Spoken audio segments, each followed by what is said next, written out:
let's move away from the economics for a second, because it's more cheerful to talk about other things. What about the, what do you think, what do you hear from your patients? What are they looking for when they're first diagnosed? I mean, that is a time when it's really important for patients to become as well educated as possible on their disease to help them achieve the best possible outcomes, right? So we've worked together in a collaborative effort with a number of other research foundations under this umbrella of the Harvard Business School with this Kraft Precision Medicine Accelerator. So the goal of that organizations to really define what the knowledge gaps are with patients, myeloma patients, and other patients, cancer patients in general, actually, when they're newly diagnosed. And what do they need to do and what do they need to learn in order to assure that they're going to have the best outcomes for their disease? So what we have come up with in this collaborative effort with the other research foundations is what we call the Right Track Initiative, where we really encourage patients to first find the right care team, second, have the right testing done on their disease, third, get on the right treatment for their disease, and then across the board during all of this, their newly diagnosed phase, share their data with any organization so that data can go towards finding a cure.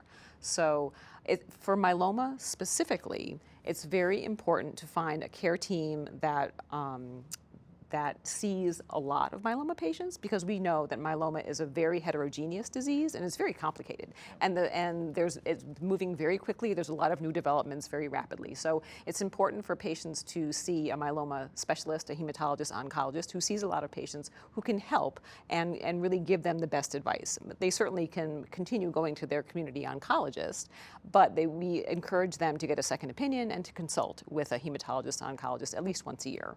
And it's also very important to get the right testing done, because in myeloma, that will certainly help to determine what subtype your myeloma is, which will then inform the type of treatment that would be best for you at that stage of your disease.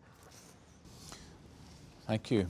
Andres, you know, myeloma is a long haul for many patients. We give them upfront therapy, but we do expect that they will need therapies in the future. How much does that feed into your treatment decision-making, planning, and it is something which I discuss, and it's probably the hardest part for patients to accept. They can potentially very easily accept the plan for induction, for example, or even consolidation if they are transplant candidates.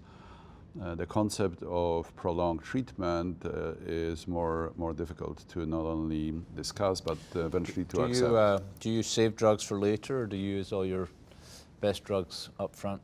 I use best drugs up front to directly answer this question. I think that the data supports that. There are two key observations in recent years which I think are supporting that. Number one, there was, starting from first trial, but several other collateral studies have shown that if you stop treatment shorter than potentially up to progression, you may harm the patient's at least duration of remission. And number two, that it is important for outcome statistically, not always works for every patient, but it is important statistically to achieve deepest response. There is no question that deepest response is providing statistically longer remission. And you combine this together, because you cannot get to deepest response with short treatment.